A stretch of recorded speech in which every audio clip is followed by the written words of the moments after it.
The clock ticked louder than the voices in his head. Tick, tock, tick, tock. Daniel stared at the blank exam sheet before him. His hands trembled slightly, palms sweaty against the cold surface of the desk. Around him, pens scratched furiously against paper. The room was filled with the low hum of concentration, a sound that made the silence inside Daniel's mind even more deafening. The questions danced on the page, blurry and mocking. He had studied, or thought he had.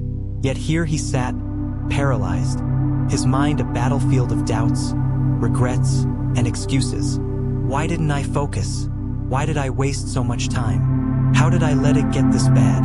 Tick, tock. Minutes bled away like water slipping through broken hands. By the end of the exam, Daniel had written barely a quarter of the answers. His heart was heavy with shame. As he handed over the half-blank sheet to the invigilator, he could barely meet her eyes.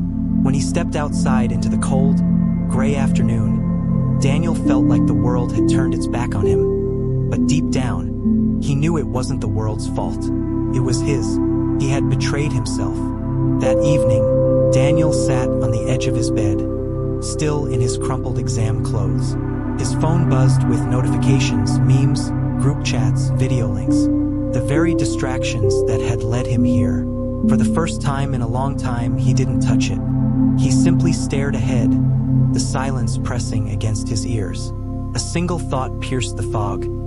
I can't live like this anymore. Not another failed exam. Not another broken promise to himself. Not another day of wasted potential.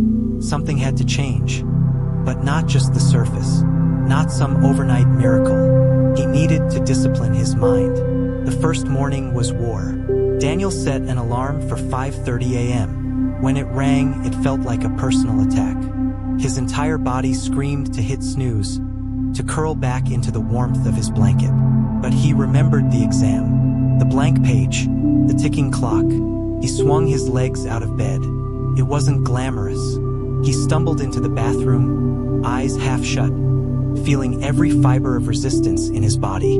Day after day he fought, not with others, with himself. He created a small, painfully simple routine. Wake up early, 10 minutes of silence, just sitting, breathing, organizing his mind. 1 hour of focused study before school started.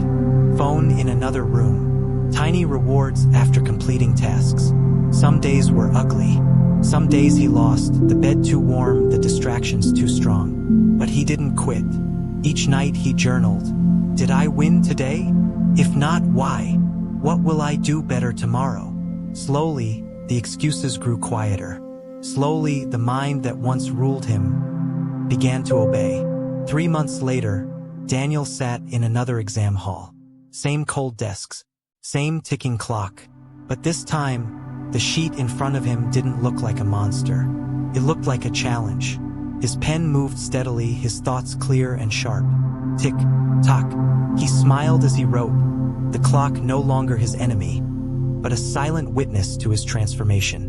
When the results came out, Daniel wasn't at the top of the class, but he had passed with distinction. He had earned every mark. More importantly, he had earned something greater, belief in himself. Years later, Daniel stood backstage at a large auditorium. Rows and rows of students waited to hear him speak about discipline, about focus, about building a life on small, consistent victories. He straightened his notes, took a deep breath, and stepped into the spotlight. It doesn't start with talent, he said, voice steady. It starts with a choice. Every morning, every moment. The mind is a wild horse. If you don't train it, it will throw you.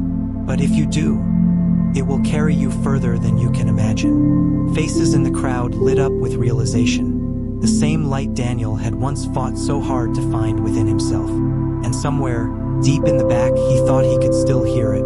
Tick, tock. Only now it sounded like applause.